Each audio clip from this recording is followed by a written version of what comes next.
As you know, the work that I do and treaty bodies and other UN entities, we make recommendations and our reports are public documents, but we don't have the power to enforce any of our recommendations. Bueno, sí.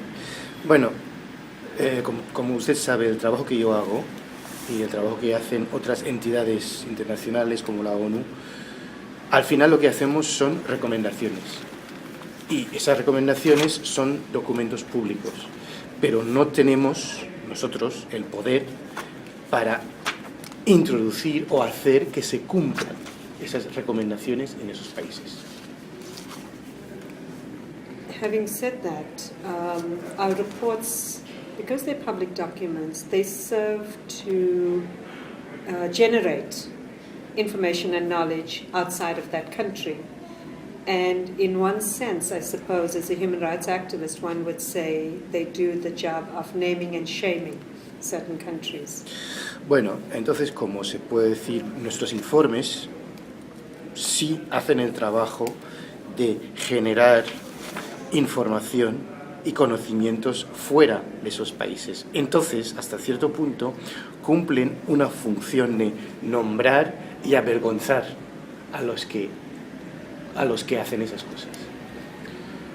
They also serve a useful purpose for donor agencies, whether they're governments or non-governments, foundations, to identify, in a sense, countries that may need help, that understand that they have a problem with impunity, that there's a lack of redress for acts of violence against women, but don't have either the technical skills or the financial resources to set systems in place so that redress can occur.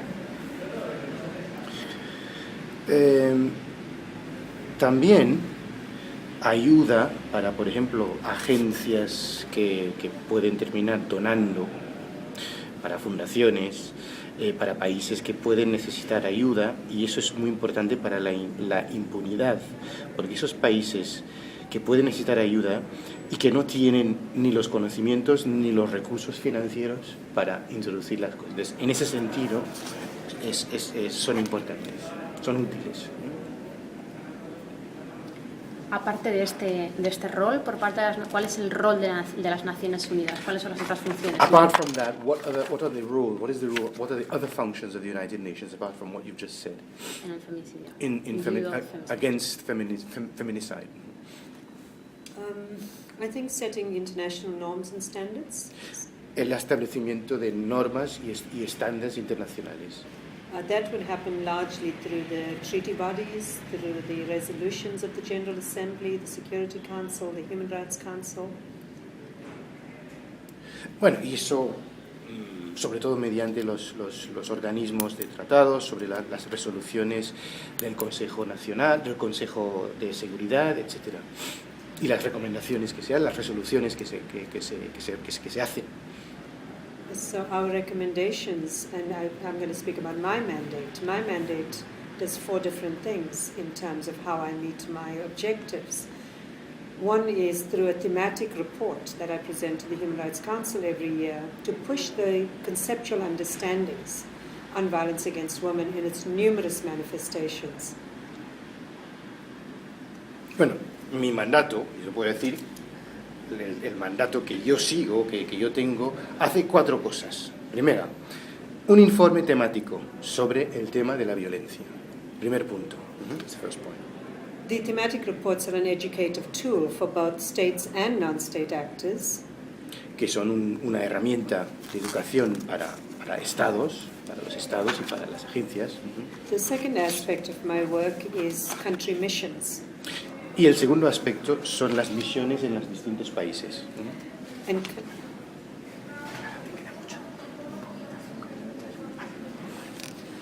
country missions help to make visible the manifestations of violence against women, including femicide, at the different levels. And one example of how my mandate is focused on femicides in the Central American region came about through a follow-up mission that I did in March of last year to El Salvador.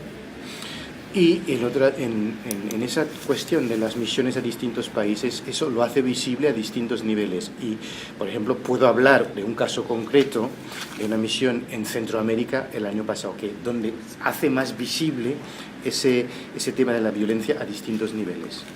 The third aspect is communications to governments, that I receive allegations of violations of women's human rights, particularly on violence against women, and I communicate with governments on that particular allegation. But if the allegation reflects a systematic pattern, like the Mexico cases, a letter goes out to the government underpinning its obligations in terms of international law and its failure to protect.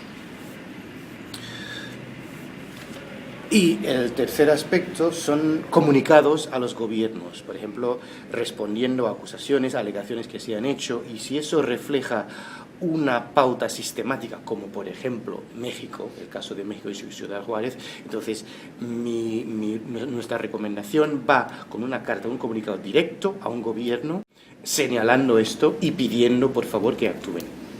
And the fourth aspect is forums like this, conferences, meetings, regional meetings. The one in Central America raised the issue of feminicides and having discussions about, is this a new category of crime? What are the elements? How should member states think about this if it's a problem in their countries? Should they be creating new crimes? And is this phenomena something that now needs to be made visible in a category of its own? So participating in those discussions is also the way the UN and my mandate has become involved in these discussions. Y el cuarto aspecto son foros y encuentros internacionales como este. Por ejemplo, cuando hablamos del caso de Centroamérica, discusiones nuevas, hay que preguntar, ¿esto realmente es una categoría de crimen distinto? ¿Cómo afrontar eso? Entonces, por lo tanto, es un fenómeno que ahora hay que tratar como un crimen en sí, etcétera, etcétera. Entonces, esos foros, esos encuentros internacionales sirven como plataforma para lanzar y abrir discusiones sobre este tema.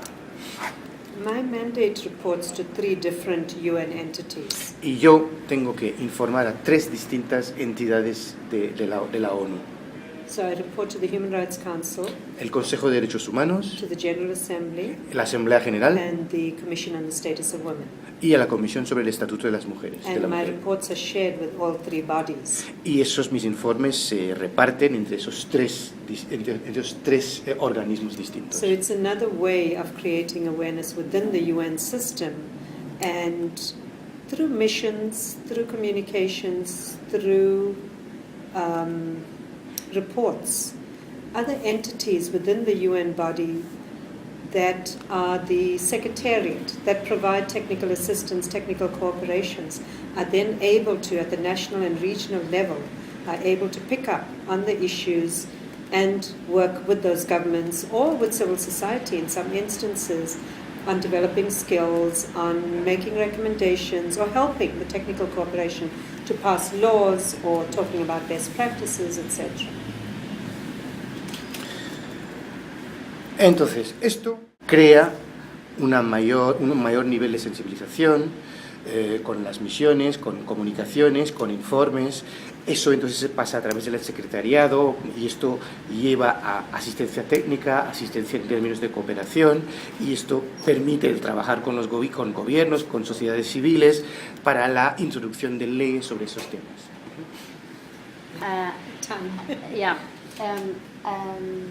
Just 2 more questions, or maybe just one. During your time in El Salvador, how did you see the militarization, The growing militarization. does influence the lives of women and femicide? The woman that I spoke to didn't explicitly raise it as an issue, but the feminists, of course, in the Central American region raised it as an issue. But the victims that I spoke to did not explicitly link militarization to femicides. It was impunity in femicides that was a big problem. Las víctimas con las que hablé no lo, digamos, vincularon explícitamente, más bien era impunidad y genocidio, ¿no? Con los grupos de las mujeres con las que yo hablé, no lo identificaron, digamos, como una como un vínculo establecido. And the last one. You talked before during your dialogue downstairs about creating an organism which is capable to receive the complaints of those states or those functionaries which are corrupt. Do you think, is it possible, do you know, okay, not think, but of course you do think it, but how can we create those? And if you know about some experiences in which this is getting movement. In which this has been done? Yes, done, or is it if... Or is on the way? Yeah, thank you. I was talking about it at national level, not international, not regional. Yeah, I understand. One example would be South Africa, where I come from. Mm-hmm. When we drafted a law on domestic violence, we included a provision that said that the police had to report every 6 months, twice a year, to Parliament on their statistics. It's an accountability mechanism on the statistics and the cases that are being reported to them. Of course, I know there's unreported as well.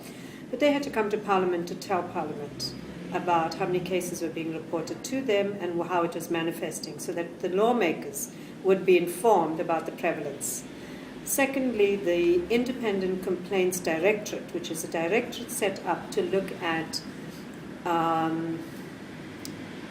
violations by police themselves. So it's an internal accountability mechanism which reports to Parliament. This body, this directorate, was given the task also to look at members of the police who were involved in domestic violence. Had to be also, the statistics had to be kept, the categories had to be kept. So it's not a huge mechanism to think about oversight mechanisms. I mean, some countries have an ombudsman. Mm-hmm. But I think an ombudsman office has so many functions to look at so many aspects of whether it's corruption, whether it's maladministration, etc.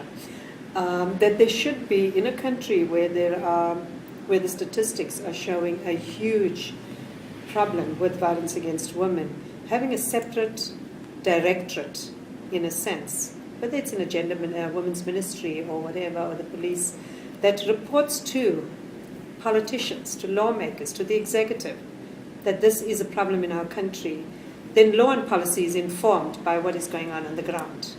So it's an oversight mechanism, but it's an oversight mechanism that again requires resources, and so that investigations can occur, and it requires having the right people in there. Bueno, te cuento.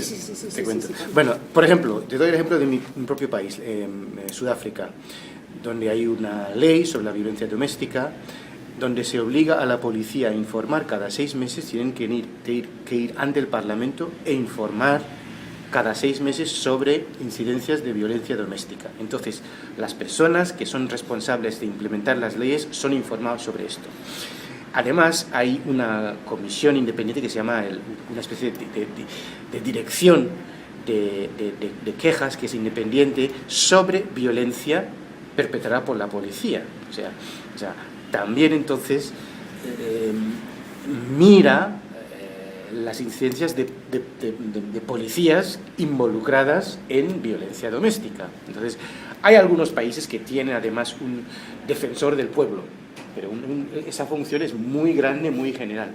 Entonces, nosotros recomendamos una especie de director especial para los casos de violencia doméstica, ¿no? Donde directamente van a fingir y establecer leyes para tratar ese tema, y no dentro de una cosa general que es el defensor del pueblo, que tiene muchísimas funciones y muchísimas ramas. Queremos uno especial para el tema de la violencia contra mujeres.